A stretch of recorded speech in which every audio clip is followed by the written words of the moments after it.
Un saludo amigos, buenas noches, bienvenidos a una nueva entrega de Crónica de la Iglesia, el informe semanal que les ofrecemos de lo que ha dado de sí la vida de la comunidad cristiana que se esfuerza por rematar su cuaresma aquí en Toledo.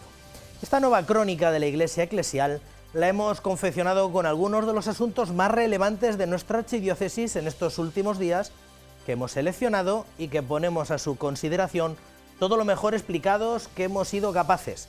Ya nos dirán si lo logramos. Pasen y vean. Ya recuerdan que se cerraba la semana pasada con la clausura de la 124 Asamblea Plenaria en la Conferencia Episcopal, unos trabajos que estuvieron marcados por la renovación de cargos para el próximo cuatrienio. El secretario general y obispo auxiliar de la archidiócesis, don Francisco César García Magán, informó en la preceptiva rueda de prensa de los trabajos realizados a lo largo de la semana: reparación integral de víctimas de abusos, pastoral con inmigrantes y criterios de actuación para los seminarios diocesanos. El secretario general de la Conferencia Episcopal Española ha querido expresar su reconocimiento a todas las mujeres y ha alertado ante determinadas dinámicas que pueden alterar el verdadero sentido de un día como el de hoy. Lo que no se puede hacer es caer en un planteamiento de dialéctica, como si para que las mujeres tuvieran que tener derecho a quitárselo a los hombres, ¿no? Esto es como si dice, bueno, hay pobreza, vamos a quitar o los que tienen bienestar se lo quitamos para dárselo a los otros. Lo que hay que trabajar es para que todos tengan los niveles que les corresponden como seres humanos que somos, como personas que somos, ¿no? Entonces, bueno, por supuesto hay líneas rojas que jamás se pueden admitir ni tolerar: la violencia, el insulto, la agresión, la discriminación. El también obispo auxiliar de Toledo ha comparecido ante los medios de comunicación para dar cuenta de los acuerdos adoptados en la asamblea plenaria celebrada durante esta semana. Pautas, criterios que se deben poner en marcha en las diócesis durante los próximos 2-3 años. 2 años. Entonces, bueno, el presidente de la subcomisión episcopal para seminarios, que ha sido revalidado, pues es Monseñor Jesús Vidal, obispo auxiliar de Madrid, que fue nombrado referente apostólico, pues para acompañar este proceso y como conexión, como vínculo entre el dicasterio para el clero y, en este caso, la conferencia episcopal y los obispos.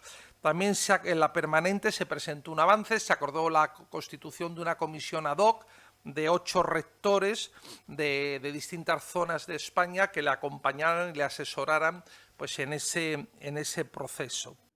Entre otros asuntos, se ha aprobado un plan de exhortación pastoral sobre los migrantes y se ha seguido adelante con los trabajos previos al plan de reparación integral para las víctimas de abusos sexuales.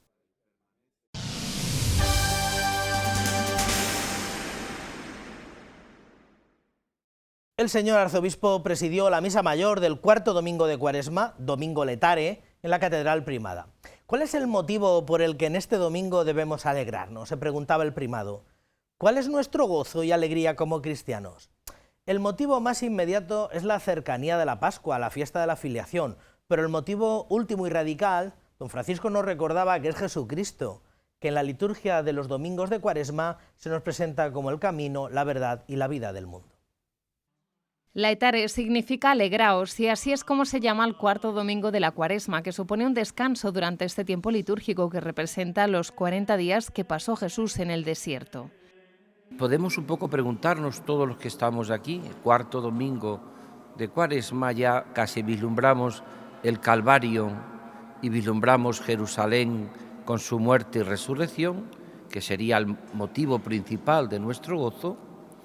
¿Y por qué en estos momentos la Iglesia se para y nos dice que hoy es el domingo del Gaudete, domingo de la alegría? ¿Qué significa? ¿Cuál es la alegría para un cristiano? Un día en el que el señor arzobispo de Toledo explicaba cuál debe ser la alegría de los cristianos. El gozo de nuestra vida es nuestra profunda identidad de cristianos y es que nos ha amado Dios, que somos hijos de Dios. Mira, mi vida no está determinada, ni mi identidad es mis pecados, ni mis heridas, ni siquiera las tentaciones que empezamos el primer domingo de Cuaresma, tampoco subir al monte del Tabor para bajar. El señor arzobispo de Toledo presidió la Santa Misa en la Catedral Primada. En su homilía reconoció que somos hijos amados de Dios, en quien el Señor se complace. Estamos en un mundo de tanta baja autoestima que todos nos consideran, o todas las personas se consideran casi basura, cuando Dios no crea nunca basura. La gente se cree que no vale para nada, que no sirve para nada. ¿Quién se va a fijar en mí? ¿Quién me puede querer a mí? ¿Quién ha perdido la cabeza por mí? Como dice las parábolas de la misericordia, sobre todo del hijo pródigo. Pues estas son tu clave y tu identidad. La Eucaristía Hogar de la Misericordia es el título de la nueva carta pastoral que ha escrito don Francisco Cerro Chávez ante el Congreso Eucarístico Diocesano que se celebrará del 5 al 8 de junio.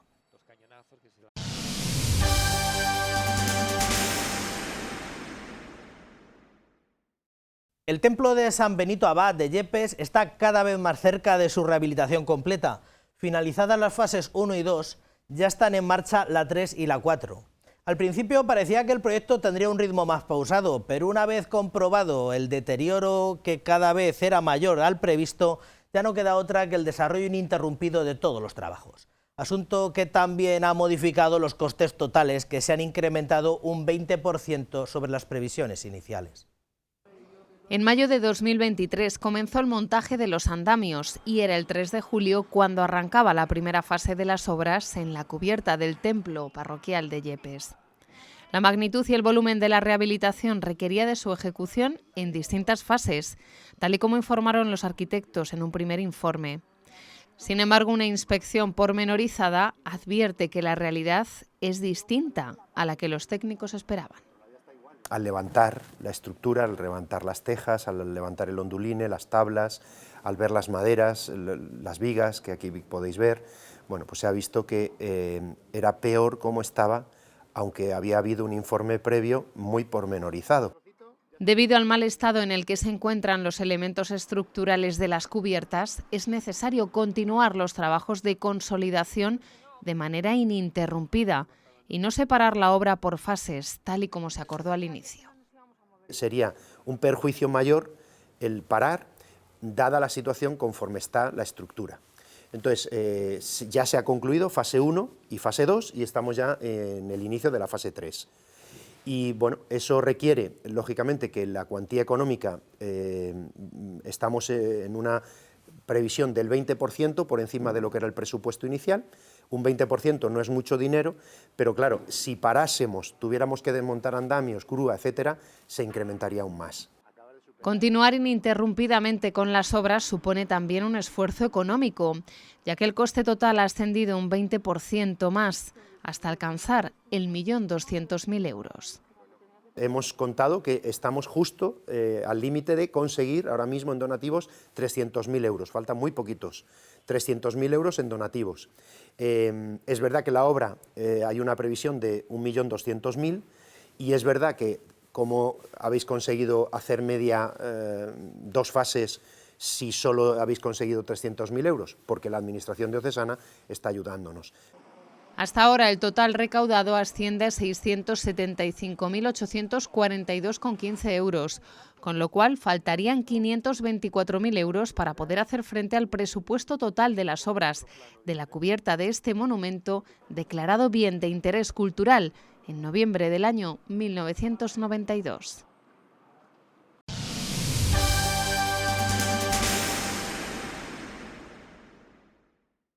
Los feligreses de la parroquia San Pedro Apóstol de la localidad serrana de Ventas con Peñaguilera siguen indignados y doloridos por el robo de la imagen de la patrona, la Virgen del Águila, probablemente la posesión con más valor tradicional de la localidad.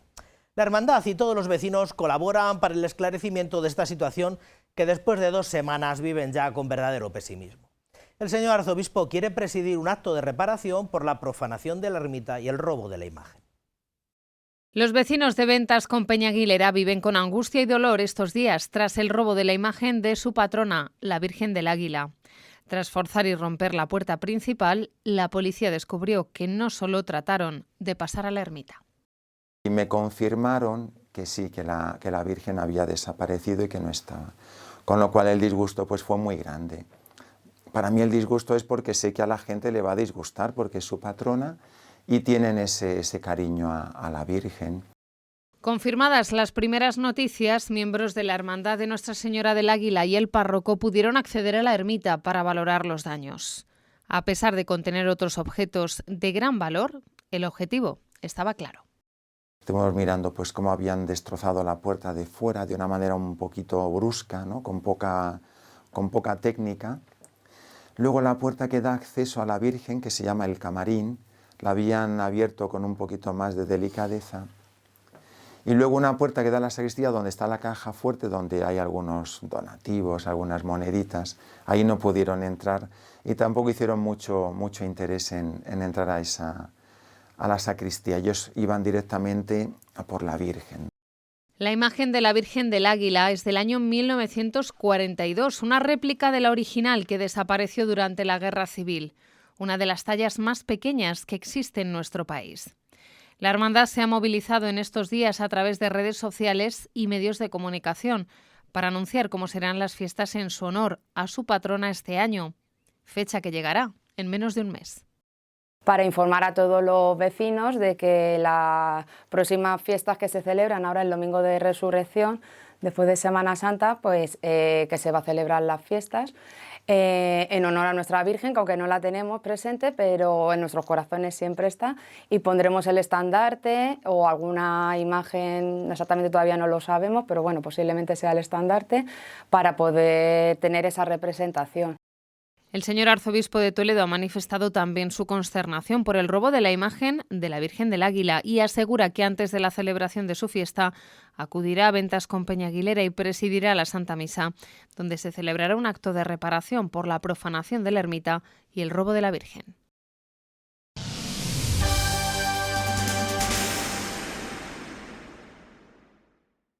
Y este mismo sábado, tan solo 2 semanas después del encuentro diocesano de adolescentes en Talavera, mientras se lleva a cabo la peregrinación de adolescentes a Urda y otros tantos participan de la Javierada por tierras navarras, se ha convocado la tradicional jornada de niños en el Seminario Menor de Toledo.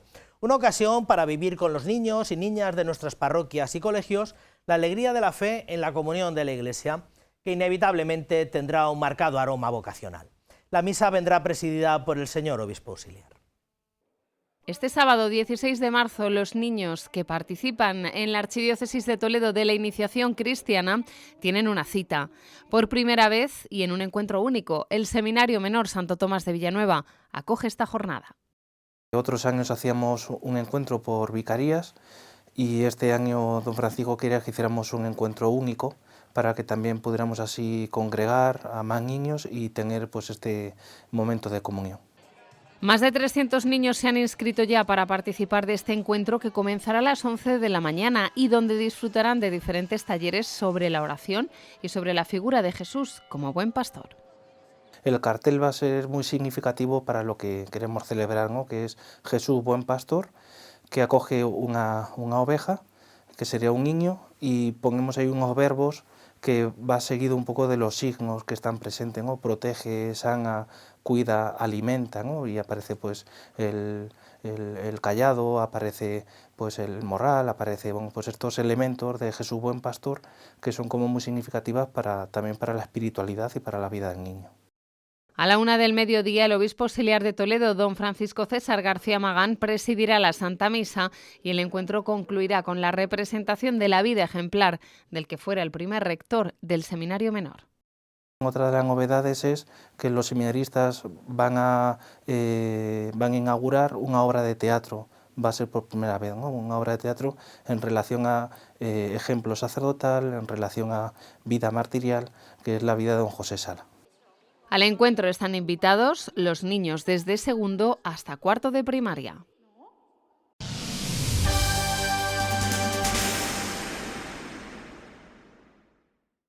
Esta noche tenemos el privilegio de contar con un sacerdote, un miembro de nuestro presbiterio diocesano, con el que acaso están más familiarizados los de generaciones mayores. Y probablemente algunos de los jóvenes hayan oído temas musicales compuestos por él, pero no la asocian con él. No es otro que don Gonzalo Mazarrasa Martín Artajo. Don Gonzalo, buenas noches. Buenas noches. Muchísimas gracias por habernos dado Estoy un tiempo. encantado de estar en este estudio. Sí. Bueno, Gonzalo, don Gonzalo, ¿natural de dónde? Nací en Madrid hace 66 años. ¿Y cántabro o por qué? Mi padre era de Santander, mis padres están enterrados en un pueblo de Santander que se llama Los Corrales de Buelna.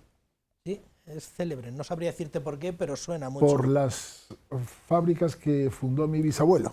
Caramba. Nueva Montaña Quijano, que todavía existe, aunque está un poco... Sí. Pero la fundó mi bisabuelo pues antes de que naciera mi padre, a finales del siglo XIX, comienzos del XX. La Revolución Industrial. Sí, sí, eso te iba a decir, eso debió de ser la industrialización de Cantabria, poco más o menos. Era un abogado, se fue a Alemania a una feria y se trajo una máquina de hacer clavos, porque hacían falta clavos. Y entonces era de Torrelavega, se fue a Los Corrales, que había agua, el río Besaya, y ahí empezó. Martín Artajo por parte de madre. Mi madre, Isabel Martín Artajo, pues bueno, el conocido es Alberto Martín Artajo, que fue presidente de Acción Católica Nacional y que fue ministro de Asuntos Exteriores con Franco después de la Segunda Guerra Mundial, del 45 al 56, 11 años. Natural de Madrid, pasó su infancia y su primera juventud en Madrid. ¿Cómo era el hogar familiar de los Mazarrasa Martín Artajo? El otro día nos reunimos, después de bastante tiempo, los 7 hermanos. Somos 7, yo soy el pequeño. Los 7 hermanos vivimos todavía, el mayor va a cumplir 80 años, si Dios quiere, ahora un par de meses. Caramba. Y pues fue un hogar de 7 hermanos, 2 padres y 3 personas de servicio. Imagínate el follón. Aquello era la monda. Pero una maravilla, vamos, un don de Dios. O sea, una cosa. ¿Cómo se suscita la vocación sacerdotal, Gonzalo? Bueno, yo soy el pequeño, además estoy un poco descolgado. Somos 6 varones y mis hermanos se iban casando. Y mi padre se ponía de los nervios porque él había pedido a Pío XII en una audiencia cuando yo no había nacido, el año 50, un año santo, en Roma. El grupo de peregrinos de los miércoles pues se adelantó del grupo de los españoles y le pidió que rezara para que tuvieran un hijo sacerdote. Y Pío XII se paró, les preguntó si eran recién casados y les dijo que, le dijeron que no, que llevaban ya 10 años casados. Y les dijo que iba a pedir a Dios eso. Entonces mi padre, yo no lo sabía, mi padre, según se casaban mis hermanos, se ponía nervioso. Entonces me miraba a mí y decía, pero yo le pedí al Papa, y yo que desde pequeñín tenía la cosa de la vocación, pero no quería ser cura, pues entonces me ponía más nervioso todavía que mi padre. Le decía, pues díselo a mis hermanos, a mí que me cuentas, no sé qué. Por eso cuando tuve la vocación, mi padre se llevó la alegría de su vida. Eso fue. ¿Cuál fue la chispa adecuada para que...? Yo estaba en el colegio de los jesuitas, mi tío, el hermano de mi madre, era jesuita también, profesor en ICAI. Era un ambiente jesuítico, tanto por parte de padre como de madre había familiares jesuitas. Entonces estudié con los jesuitas, como mis hermanos en Madrid, Nuestra Señora del Recuerdo. Y entonces teníamos un grupo con un jesuita que le destinaron aquí a Toledo, el año 79, y entonces pues fuimos a JRC, el segundo encuentro de jóvenes por el Reino de Cristo en Zaragoza. Y mi novia, que tenía novia, era una de las que lo organizaba, y yo tuve que ir porque iba mi novia, no tenía ganas de ir. Y entonces allí en la Virgen del Pilar, pues otra vez la cosa de la vocación me vino, y yo era un combate, tenía 21 años, estaba en quinto de arquitectura, y no tenía muchas ganas de ser cura, sinceramente. Y entonces, pues, a la Virgen del Pilar, un 14 de octubre del año 79, que estaba el padre Mendizábal diciendo misa allí en el Pilar, el Evangelio del joven rico, y yo miré a la Virgen del Pilar, en mi casa se rezaba el rosario, había vírgenes en todos los cuartos, y entonces le dije, madre, por primera vez admití la posibilidad. Dije, si tú quieres que yo sea sacerdote, házmelo ver claro y dame las fuerzas para hacerlo porque yo no las tengo. Era la primera vez que admití, hasta ahora mi respuesta era no. Y una hora después, la charla a la 1, un seminarista que ahora ya murió de sacerdote en Córdoba, sobre la vocación. Si hubiera tenido un coche me hubiera escapado, pero no tenía coche. Me tuve que aguantar allí en la charla y a mitad de la charla yo sentí que alguien me decía algo así como, Gonzalo, ahora. Y de repente lo que para mí era lo más imposible del mundo fue lo más fácil. Yo vi que iba a ser sacerdote y que era lo mejor que me podía ocurrir a mí. Y aquí estoy. ¿Lo viste con claridad? San Ignacio habla en los ejercicios de 3 formas de discernir qué es lo que Dios quiere de ti. Y la primera de todas es cuando dice, sin dudar ni poder dudar. Es lo que se llama una gracia tumbativa. Entonces, ya no discutes porque ya no hay nada que discernir, ya te lo dan discernido, te lo dan hecho, te lo dan hecho. Pues eso me pasó a mí. ¿Y por qué, Gonzalo, el Seminario de Toledo finalmente? Pues yo me dirigía con el padre Venceslao Sánchez Pérez, primero en Madrid, luego le mandaron a Cáceres, y un mes antes de este 14 de octubre del 79, en septiembre, al comienzo del curso, le mandaron a Toledo. Y entonces yo nunca había estado en Toledo en mi vida. Y estaba en la mili, y al primer fin de semana que me dejaron libre, me vine a Toledo y llamé a la puerta de la casa en la que ahora vivo. Claro. Y le conté al padre Venceslao, como lo estoy contando ahora, lo que me había pasado. Él siempre me había dado una libertad enorme, nunca me había... Yo me dirigía con él desde los 12 años, ¿sí? Tenía 21. Nunca me había presionado, me había dicho que yo podía hacer lo que quisiera, casarme o ser cura, que no me presionaba lo más mínimo, lo cual agradezco ahora, ¿no? Porque si no luego te vienen cosas de que es que a mí me presionaron, a mí no me presionó nunca. Pero se lo conté y entonces es el que me dijo, pues mira, he pensado que aquí el Seminario de Toledo es muy bueno, voy a hablar con el rector y cuando termines la primera parte de la mili universitaria, que era en Navidad, pues te vienes aquí a Toledo. Y yo lo que decía el padre Venceslao, iba a misa. Me fiaba de él y por eso estoy en Toledo. Ingresaste en el seminario en el año... 79-80, pero yo entré el 8 de enero porque fui a hablar con don Estanislao Calvo, que en paz descanse, a la parroquia de Majadahonda, que era la de mi hermana, de San Cristóbal, de los operarios. Sí. Ya había hablado el padre Venceslao con él y yo fui a hablar con él el día de Reyes y 2 días después empezaba el curso. Y me dijo, muy bien, tráete la maleta y te vienes. Te montaste en marcha. Y me monté en marcha. Y además yo creo que yo no he conocido otro caso que le dejé entrar en enero. Pues yo entré en enero. ¿Cómo recuerdas tus años de seminario? Una felicidad enorme, porque yo siempre había sido libre para hacer lo que me daba la gana y la vida en el seminario no era fácil. Era mucho más austera y era una vida, no podía salir fuera, más que los sábados por la tarde y los domingos por la mañana, a los apostolados y luego un paseo por el valle. Pues yo no recuerdo años tan felices. Era una cosa, porque además me encontré con un montón de gente de un montón de sitios y en vez de ser una cosa cerrada, que yo me abrió unos horizontes que yo no, te lo digo de verdad, fue una felicidad impresionante. Dejar la novia, la carrera, todo, yo no lo echaba de menos.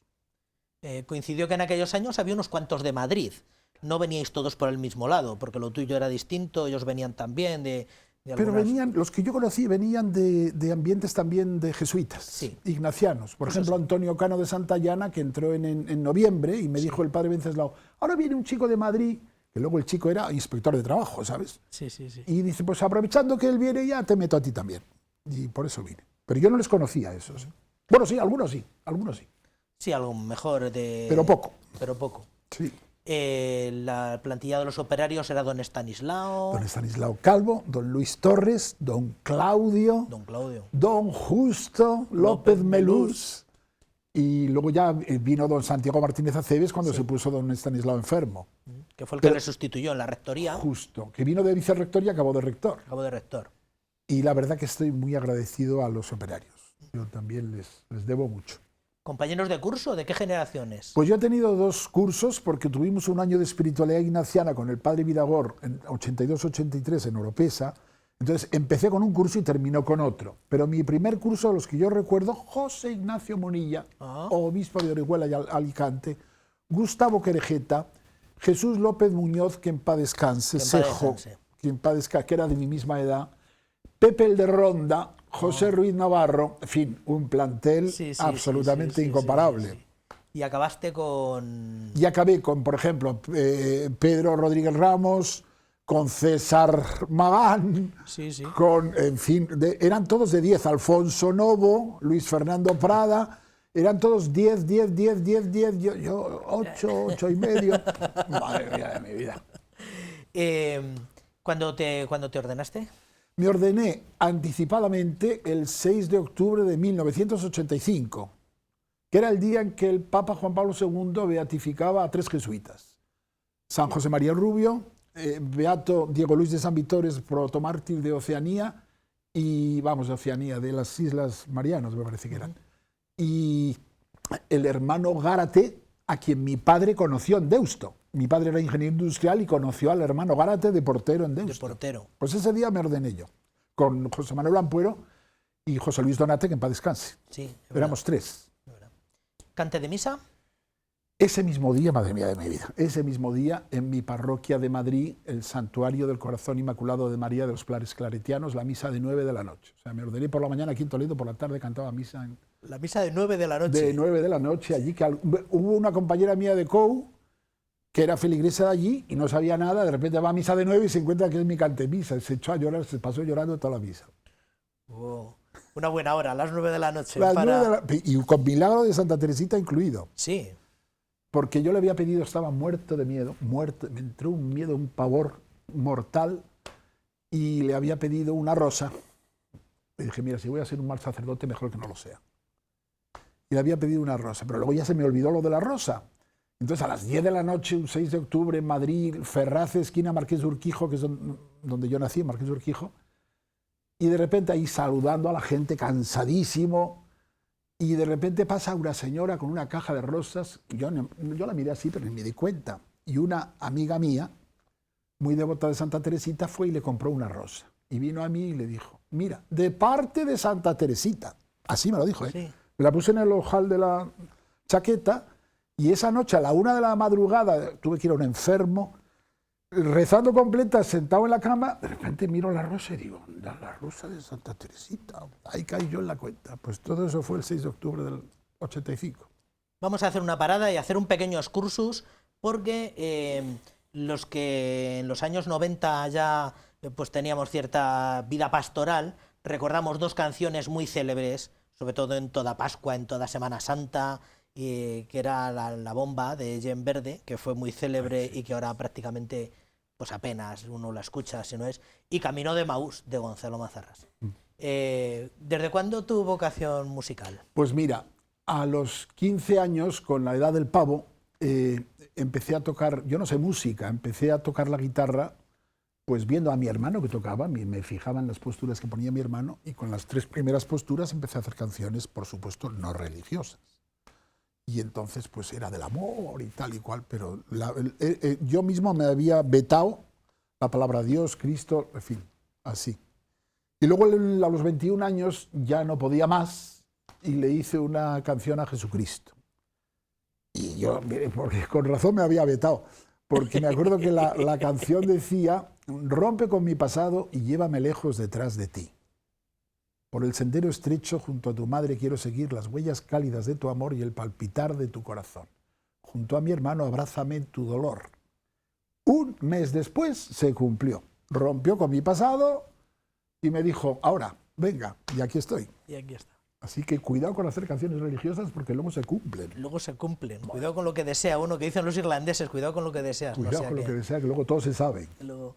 Muy bien, muchas composiciones durante bastante tiempo. Sí, porque sobre todo en aquellos años, en el seminario Claro. me ponía ahí a hacer canciones, porque es que tenía tanta cosa dentro que era la manera de echarla fuera. Una de las leyendas de aquellos años 80 en el seminario de Toledo era que Gonzalo Mazarrasa se subía al tejado las noches de luna llena, allí para encontrar inspiración, que una vez lo vieron los seminaristas del Menor, que pensaron que era alguien que quería entrar con nocturnidad en el seminario, que los operarios subieron al tejado y vieron que era Gonzalo arropado con una manta. Con un cuchillo así. Don Santiago, un superior del Menor, subió con un cuchillo así. Yo no le vi, si le llego a ver me caigo al patio del susto. ¿Qué hay de cierto en todo esto? Pues de cierto en todo esto es que un seminarista, no diré quién, me dijo que éramos montañeros, me dijo, pues hay una escalera que se sube y se ve todo Toledo iluminado. Y entonces la víspera de mi cumpleaños, que es la presentación de la Virgen el 2 de febrero, del niño en el templo, mejor dicho, pues me subí con una manta, pero no me subí con la guitarra como la gente dijo, sino que me subí a rezar el rosario. Con la manta hacía frío, invierno, y se veía todo iluminado, era precioso. Pero no me di cuenta que los del Menor me veían. Claro. Y yo notaba que había por ahí, por las ventanas, mucho movimiento, pero no sabía lo que era. Yo rezaba el rosario. Y entonces de repente veo que otro seminarista se solidariza conmigo y sube un minuto antes de que llegaran don Luis Torres, vicerrector, a decirme, porque no sabía ni quién estaba ahí, que bajara. Y yo cuando dije eso, dije, Dios mío, me han descubierto. Comprendí que, bueno, me pueden echar del seminario, no sé lo que pasará. Pero el resultado fue que se rió de mí toda la diócesis. Sí, se hizo muy célebre aquello. Y en generaciones posteriores... Y lo sorprendente es que es una cosa que se va... Pero claro, la gente va añadiendo que si con el guitarrista en el tejado me llamaban. Pero la guitarra yo no me la subí porque no tenía manos para subir con la guitarra, bueno, no podía ser aquello. No podía ser. Unos años de muchas canciones. Siempre hablo de Camino de Maús, que ha sido probablemente la más célebre, ¿no es así? ¿No tienes la impresión de que sí ha sido la que más...? Ahora la que más de moda está es Me Basta. Ah. Me Basta, que se canta en los funerales, yo no sé por qué, pero la cantan en los funerales. Es verdad. En los funerales. Hasta en la boda esta de la Tamara, no sé cuántos, por lo visto la cantaron. Luego me mandan gente, mira que la han cantado. No sé qué. Bueno, que probablemente yo no sabía que Me Basta también era tuya. Sí, esa es la que está más de moda ahora. Sí.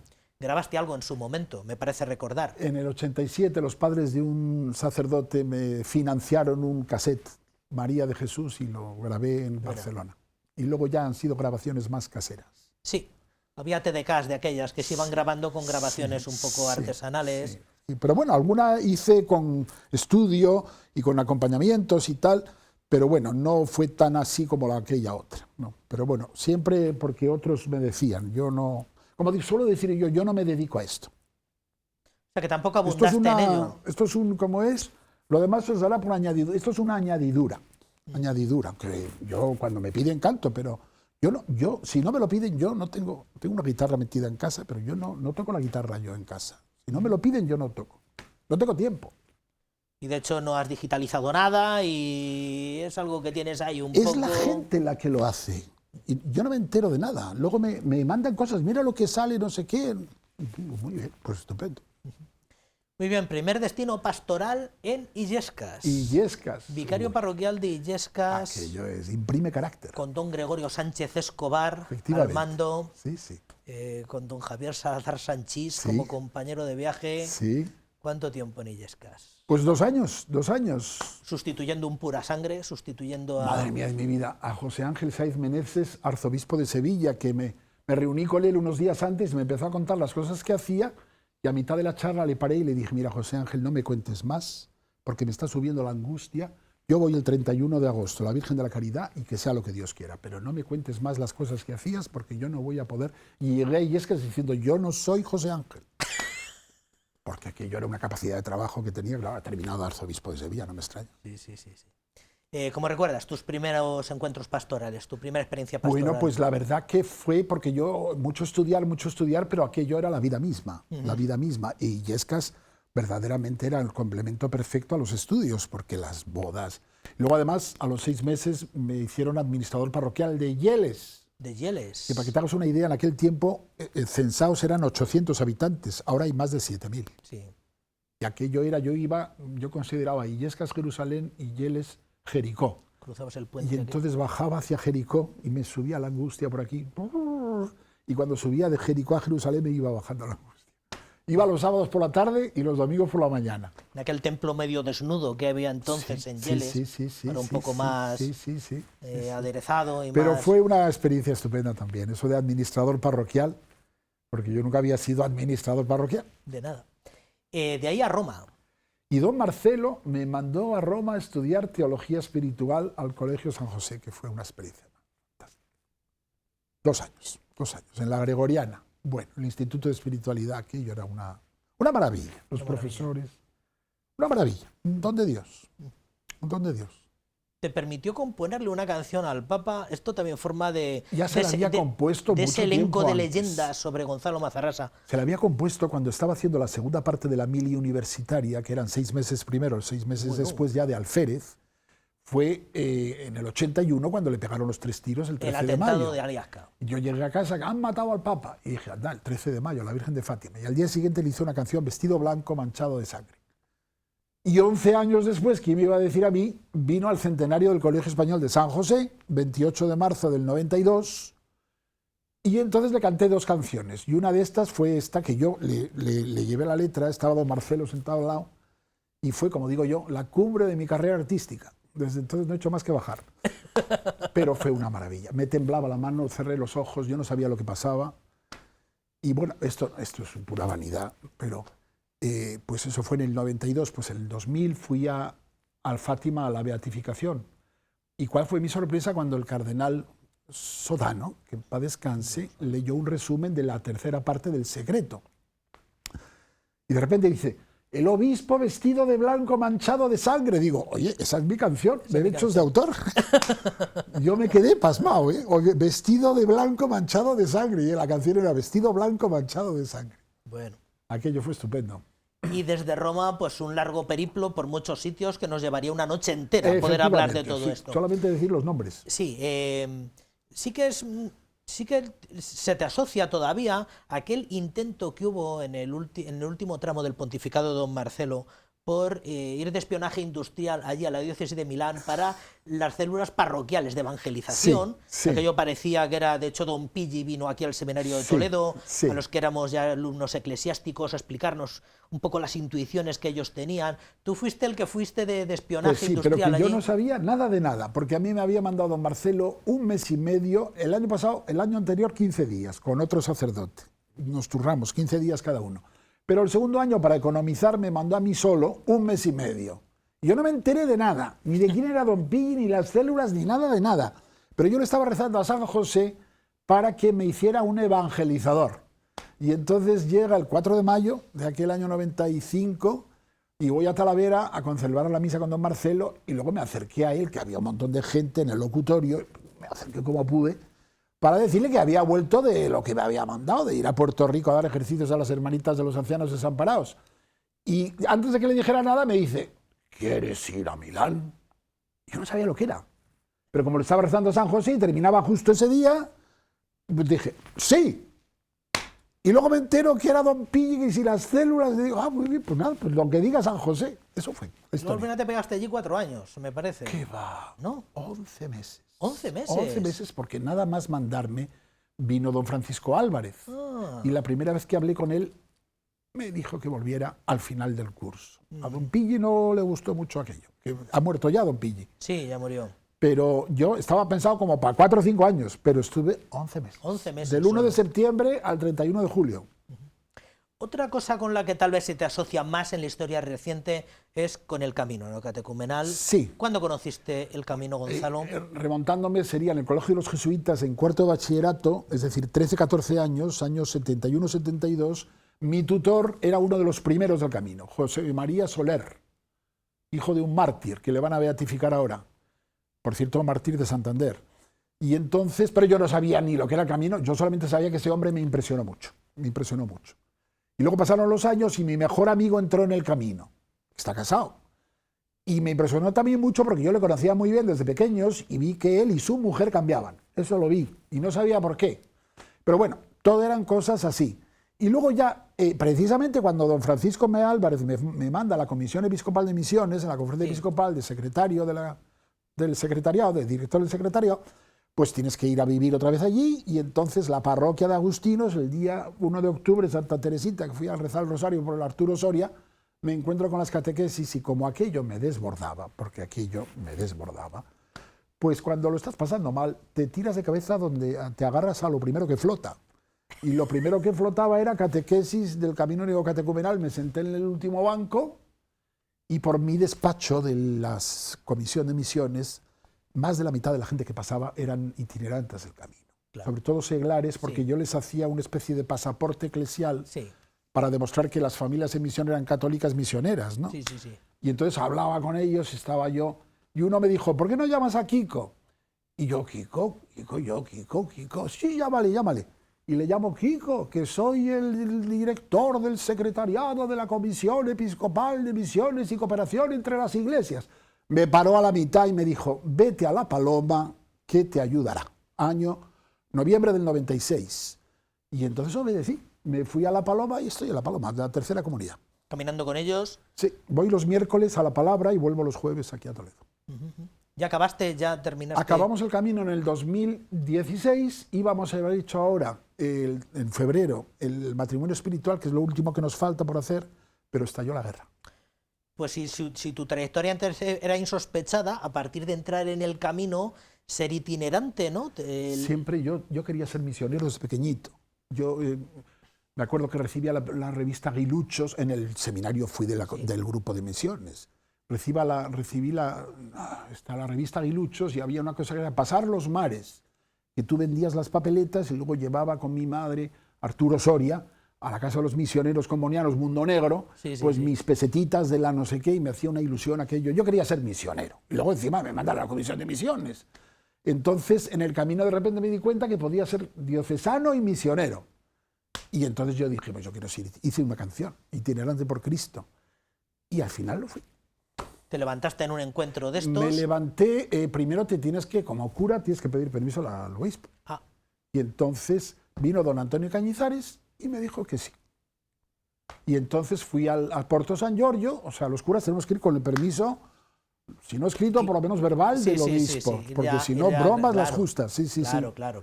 Y entonces vas allí a la tienda del encuentro, que ahí están 1000 personas en una especie de platillo volante allí en Porto San Giorgio, y entonces me acuerdo que era peticiones de presbíteros, 20. ¿Y cuántos hay disponibles? 2. Luego al final se rellenaron todas porque había gente que había dado su disponibilidad, pero no estaba allí físicamente. Ya. Pero físicamente éramos 2. Y la primera era vicerrector del Seminario Redentoris Mater de Perth, Australia. Yo creo que no había oído nunca en mi vida la palabra Perth.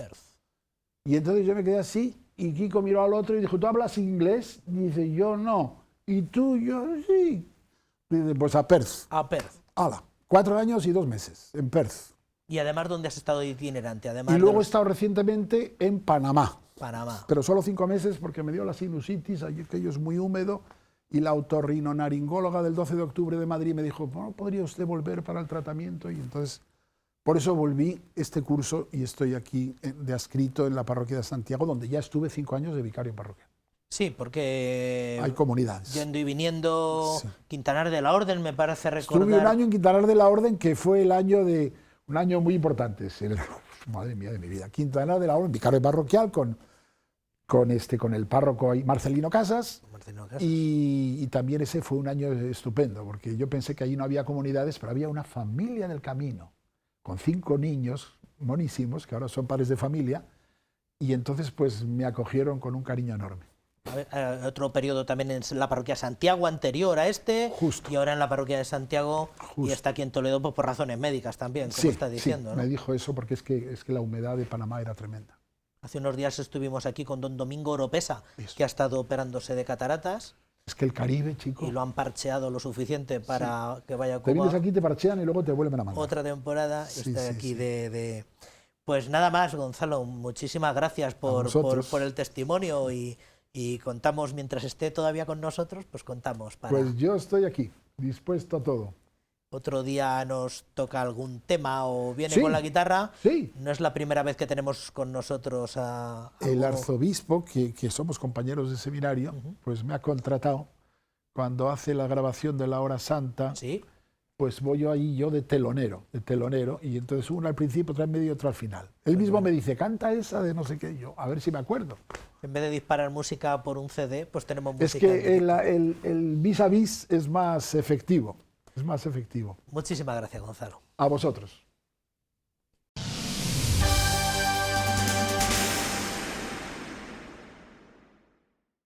Aunque el Día de San José es jornada laboral en el calendario civil de Castilla-La Mancha y Extremadura, la Archidiócesis de Toledo recuerda que la celebración del Patriarca es solemnidad de precepto con la obligación de participar en misa.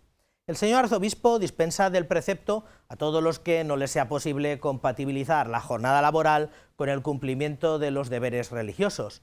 Nosotros les emplazamos a que sigan la misa desde el patrocinio de San José en Talavera de la Reina, que les ofreceremos en directo a partir de las 7 de la tarde.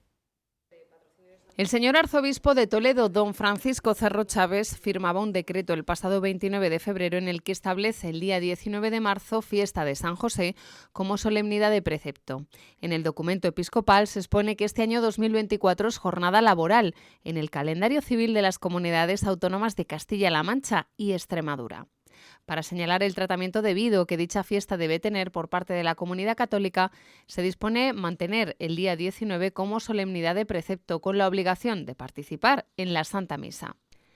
Una jornada especial en nuestra archidiócesis de Toledo, la de este año, ya que después de ser proclamado santuario de San José, la parroquia de Patrocinio en Talavera de la Reina comenzará un año jubilar, concedido así por la Santa Sede. Hemos pedido a la Santa Sede un año jubilar josefino dedicado a San José y que también se concedió enseguida, ¿no?, para poder celebrar desde que se instaura o que se hace el santuario, se consagra como santuario diocesano, hasta un año de jubileo, para que pasen los jóvenes, los niños, los catequistas, todo eso, ¿no? Dentro de los actos previstos con motivo del año jubilar, el sábado 13 de abril será el jubileo de enfermos y personal sanitario y el 20 el de las familias. Fechas importantes que forman parte de las celebraciones que se coordinan desde este santuario, como ha sido la edición del Libro del Peregrino. Se trata de que desde casa pues ya puedan preparar con unas pequeñas meditaciones, puedan preparar la venida. Y luego hay unos momentos, cuando lleguen aquí, el momento de la Puerta Santa, con unas oraciones, luego el momento penitencial, que ha insistido mucho don Francisco en él. El año jubilar de San José comenzará el próximo 19 de marzo, tras la proclamación de este templo como santuario. La celebración, que comenzará a las 7 de la tarde y estará presidida por el señor arzobispo de Toledo, podrán seguirla en directo a través de Radio Santa María y Canal Diocesano de Televisión.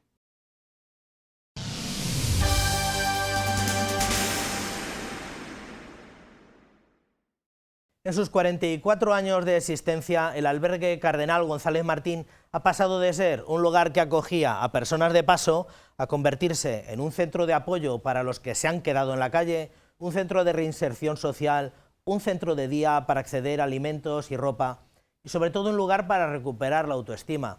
Este albergue diocesano de tan solo 27 plazas atiende y acompaña a más de 300 personas al año.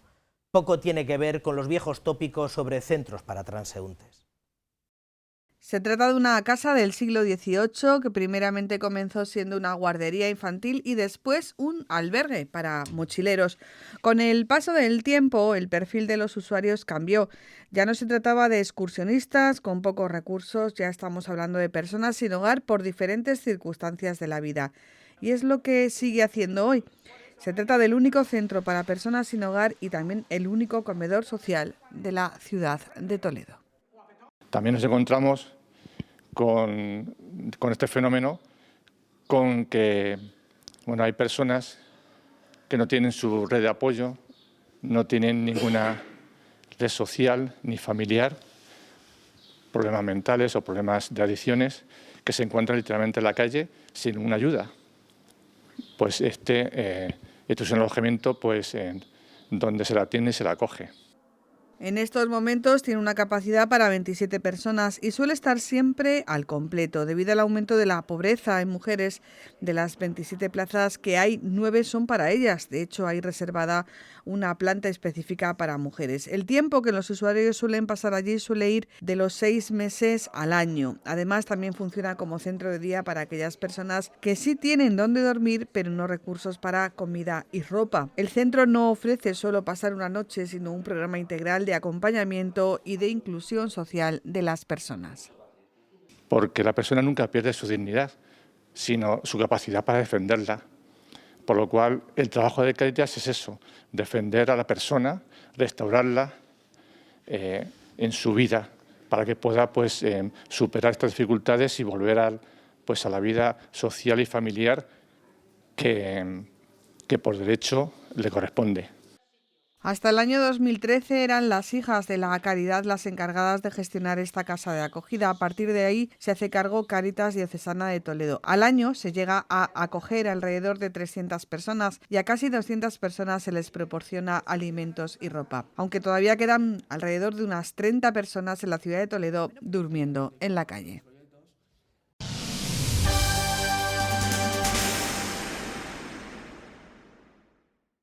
Las organizaciones que forman parte de la iniciativa Iglesia por el Trabajo Decente no solo aprovecharon el Día de la Mujer para denunciar la situación de desigualdad que continúan sufriendo las mujeres, para reclamar un trabajo que suponga que todos trabajen en igualdad y dignidad, sino que también fue una buena ocasión para que al menos esta iglesia local de Toledo pueda poner a la vista todos los esfuerzos que se hacen, sobre todo a través de Cáritas, para que la mujer pueda salir de la pobreza y del olvido social.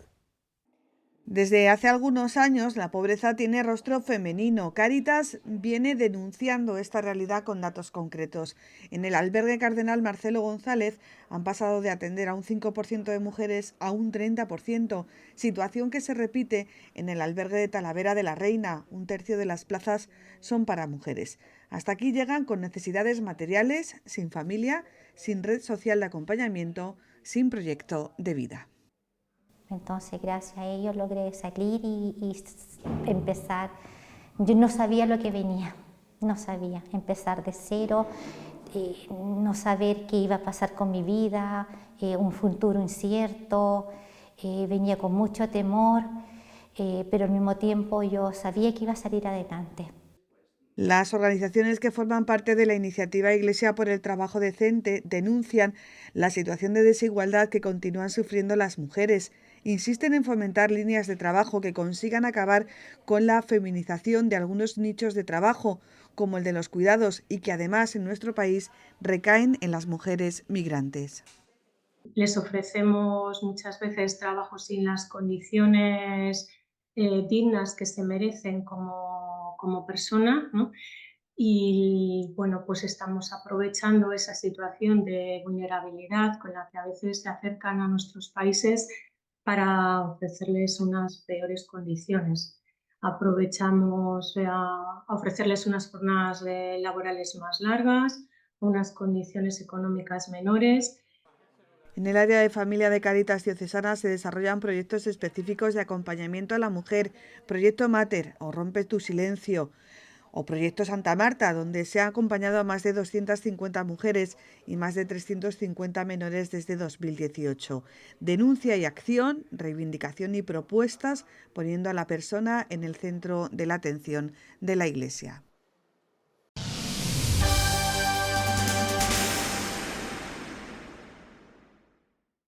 La Villa de Oropesa acoge este sábado la 15ª Jornada Diocesana de Voluntariado de Cáritas, una cita que reunirá en torno a 300 voluntarios procedentes de toda la archidiócesis y que contará con la presencia del señor arzobispo.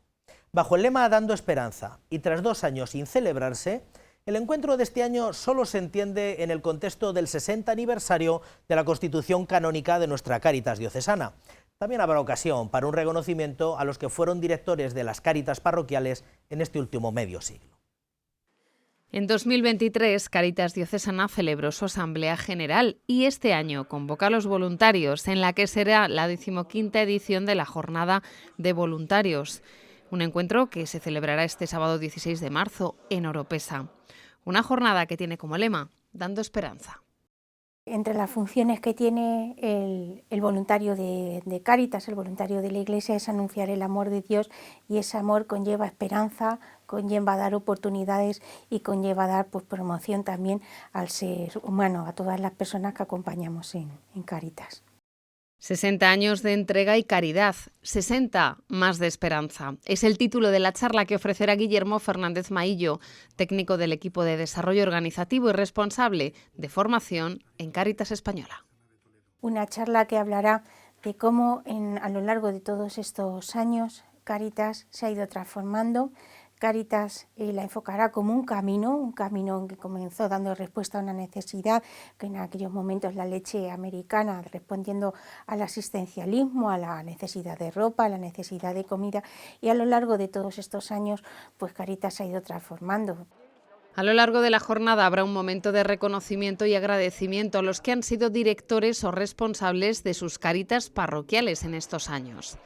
50 personas serán homenajeadas por su labor en el pasado, donde ha habido una transformación en la forma de acompañar y de atender a los más vulnerables.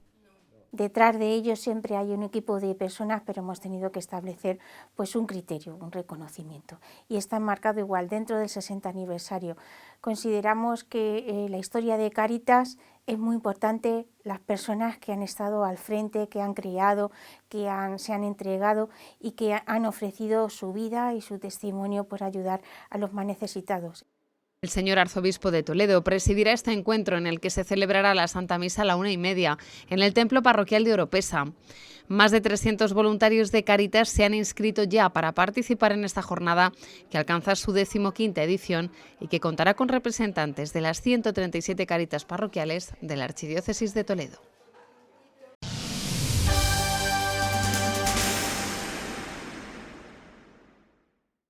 Se han cumplido estas semanas atrás 2 años del inicio del conflicto en la frontera de Ucrania y nosotros por nuestra parte recordamos el llamamiento de emergencia que emitió Cáritas Internacional para apoyar el trabajo de Cáritas Ucrania. El programa tenía como objetivo apoyar a los afectados con alimentos, agua potable y kits de higiene, así como garantizar un transporte seguro para que las personas vulnerables puedan ir a sitios seguros. Desde Cáritas Diocesana de Toledo se han hecho llegar casi 300.000 euros, además de conseguirles y enviarles una ambulancia. La guerra contra Ucrania está poniendo en riesgo la vida de millones de personas y está provocando una catástrofe humanitaria sin precedentes en la historia reciente de Europa. La preocupación expresada por el Papa Francisco en numerosas ocasiones desde que se produjera la invasión aumenta a medida que resuenan las noticias sobre el avance del conflicto. Desde Cáritas Española estamos apoyando económicamente a Cáritas Ucrania para satisfacer las necesidades básicas de los ucranianos en sus desplazamientos. Asimismo, estamos también apoyando a Cáritas fronterizas de la zona. Hasta la fecha se han adaptado y equipado 11 centros de atención de Cáritas Ucrania para garantizar la asistencia a la población desplazada. Desde el primer momento, Cáritas Diocesana de Toledo se unió a esta campaña y ahora, cuando se cumplen 2 años del conflicto, ha hecho balance. Así, en estos 2 años, Cáritas Diocesana de Toledo ha recaudado 268.305 euros que se ha entregado a Cáritas Española para enviar ayuda humanitaria y también se ha enviado una ambulancia a la zona del conflicto. La campaña sigue abierta por los canales habituales y se centra únicamente en la captación de recursos económicos que se destinan a los centros de atención a refugiados, facilitando el reparto de comida caliente, agua, kits de higiene básica e información. La atención a personas en situación de especial vulnerabilidad, familias con niños menores, mayores, personas con discapacidad, etc. Y el apoyo emocional básico y zonas de ocio para niños.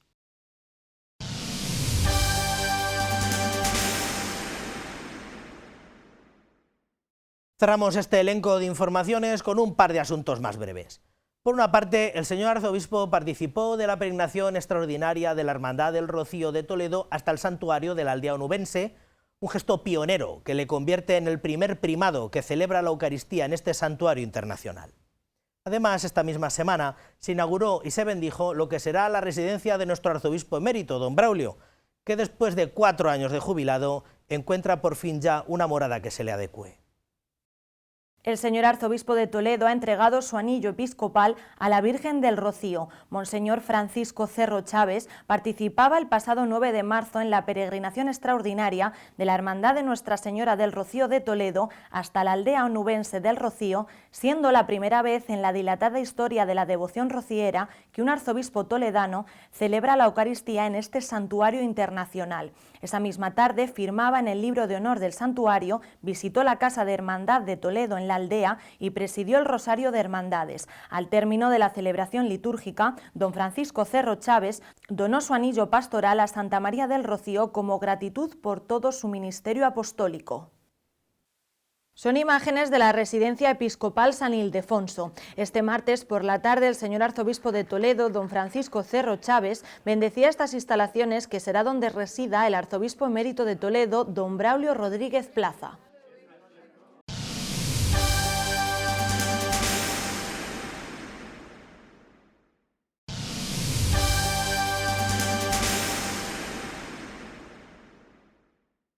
Bueno, pues hasta aquí nuestra crónica eclesial. Les esperamos la semana que viene en una nueva cita para más y mejor información de nuestro itinerario cuaresmal. Ya saben que pueden volver a visionar todo esto y mucho más en el canal de YouTube del que dispone Radio Televisión Diocesana. Les esperamos aquí, en el mejor sitio que conocemos, por una nueva entrega. Hasta entonces, hasta la semana que viene. Que sean felices.